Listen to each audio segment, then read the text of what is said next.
పూర్తి వివరాలు చూసే ముందు మా ఛానల్ ని సబ్స్క్రైబ్ చేయడం మర్చిపోకండి. శ్రీ గురుభ్యో నమః. శ్రీ మహాసరస్వత్యై నమః. ఓం నమః శివాయ. నారాయణ శాస్త్రి ఆస్ట్రాలజీ ఛానల్ వీక్షిస్తున్నటువంటి ప్రేక్షక మహాశీలకు స్వాగతం, సుస్వాగతం. ఈరోజు మనము 2025 సంవత్సరం జూలై నెల 1వ తేదీ నుంచి 15వ తేదీ వరకు కర్కాటక రాశిలో జన్మించినటువంటి వారికి ఏ విధంగా ఉందో తెలుసుకుందాం.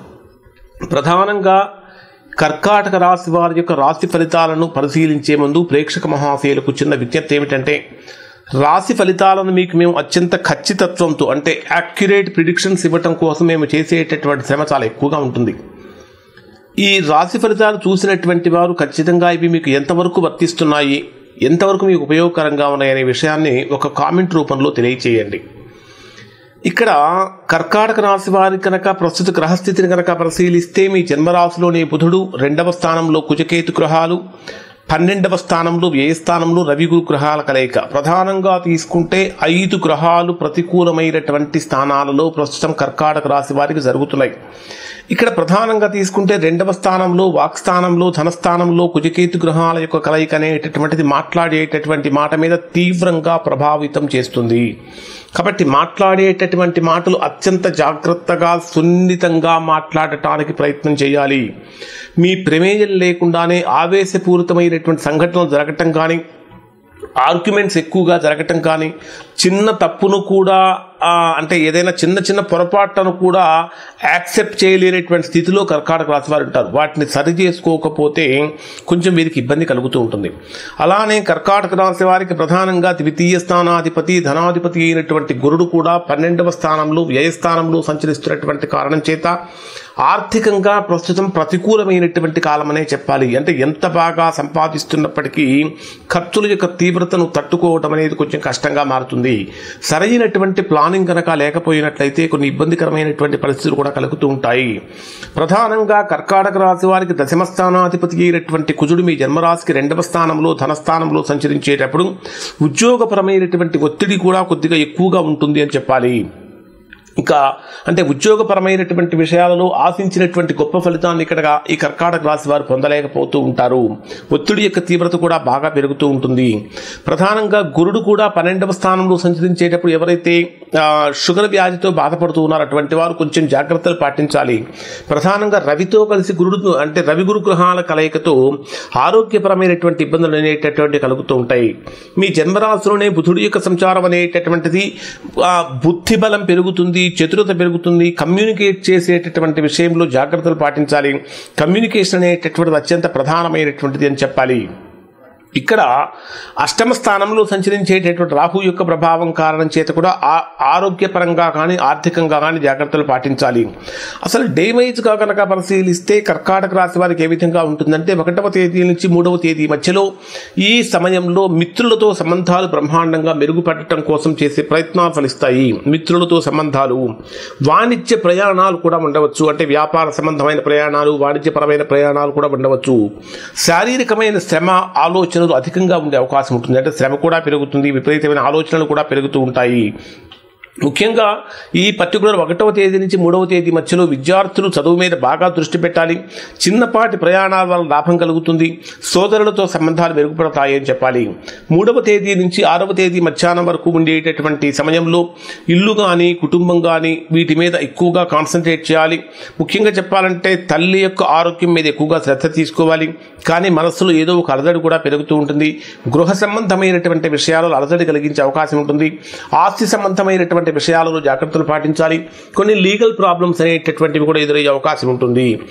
జూలై 6వ తేదీ నుంచి 9వ తేదీ వరకు ఉండేటటువంటి సమయాన్ని కనుక మనం పరిశీలించినట్లయితే ఇక్కడ మీకు పిల్లల విషయంలో చక్కటి ఆనందం కలుగుతుంది. అంటే సృజనాత్మకత పెరుగుతుంది. ఏదైనా కొత్తగా ఆలోచించడం, కొత్తగా చేయడం మొదలైనటువంటి పెరుగుతాయి. అంటే క్రియేటివిటీ పెరుగుతుందని చెప్పాలి.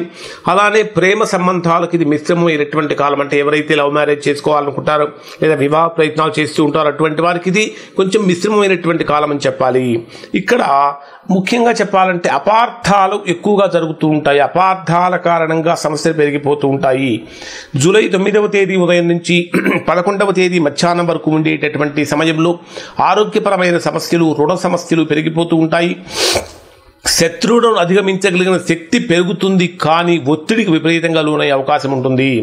ఇక్కడ ముఖ్యంగా చెప్పాలంటే ఉద్యోగపరమైనటువంటి ఒత్తిడి కూడా పెరుగుతూ ఉంటుంది. సాధ్యమైనంత వరకు ఈ రోజుల్లో అప్పులు చేయకుండా ఉండటం కానీ, అప్పులు తీసుకోకుండా ఉండటం కానీ చేయటం అనేటటువంటిది ఈ రాశి వారికి ప్రధానంగా చెప్పదగినటువంటి సూచన. జూలై 11వ తేదీ నుంచి జూలై 11 మధ్యాహ్నం నుంచి 13వ తేదీ సాయంత్రం వరకు ఉండేటటువంటి సమయంలో భార్యాభర్తల మధ్య ఉండే సంబంధాలలో అవగాహన పెరుగుతుంది. పార్ట్నర్షిప్ బిజినెస్ చేసేటటువంటి వారి మధ్య అండర్స్టాండింగ్ అనేటటువంటిది కూడా పెరుగుతుంది.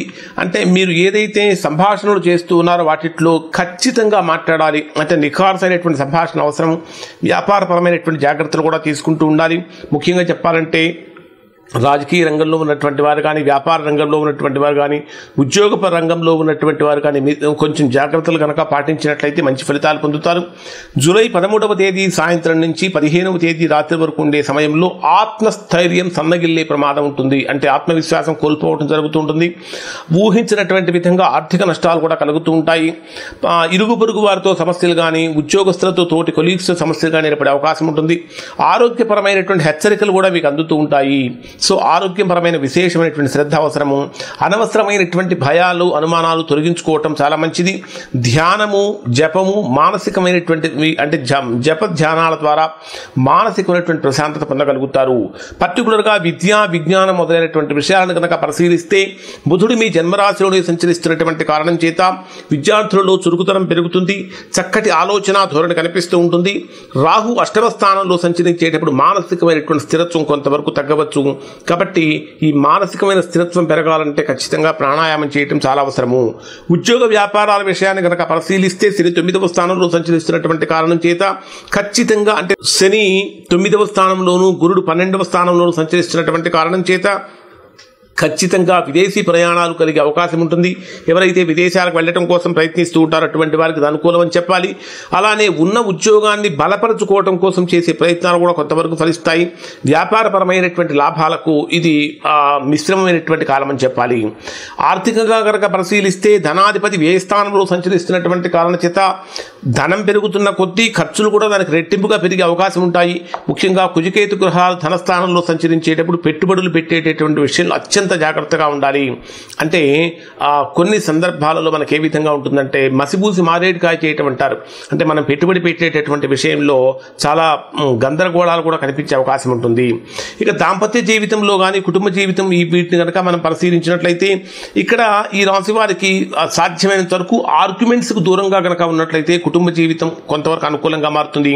2వ స్థానంలో కుటుంబ స్థానంలో కుజుడు యొక్క ప్రభావం ఉన్న కారణం చేత ఇక ఆరోగ్యపరంగా కనుక తీసుకున్నట్లయితే అష్టమ స్థానంలో సంచరించేటటువంటి రాహు కానీ 13, 15 తారీఖుల మధ్యలో అష్టమ స్థానంలో సంచరించేటటువంటి చంద్రుడి యొక్క ప్రభావం కారణం చేత కానీ ఆరోగ్యం పైన అత్యంత శ్రద్ధ అవసరం అవుతుంది. ఒత్తిడిని తగ్గించుకోవటం అనేది ప్రధానంగా చెప్పదగినటువంటి సూచన. ఈ జన్మరాశిలో సంచరించేటటువంటి బుధుడి యొక్క బలాన్ని కనుక పెరిగితే అన్ని రకాలుగా బాగుంటుంది. కాబట్టి విష్ణు సహస్రనామ పారాయణ చేయటం మంచిది. అలానే 12వ స్థానంలో రవి సంచరిస్తున్నటువంటి కారణం చేత సూర్యగ్రహారాధన, సూర్య నమస్కారాలు లేదా ఆదిత్య హృదయ పారాయణ చేయడం అనేటటువంటిది చాలా గొప్ప ఫలితాన్ని ఇస్తాయి. ఇవి కర్కాటక రాశి వారికి సంబంధించినటువంటి ఫలితాలు. శుభం.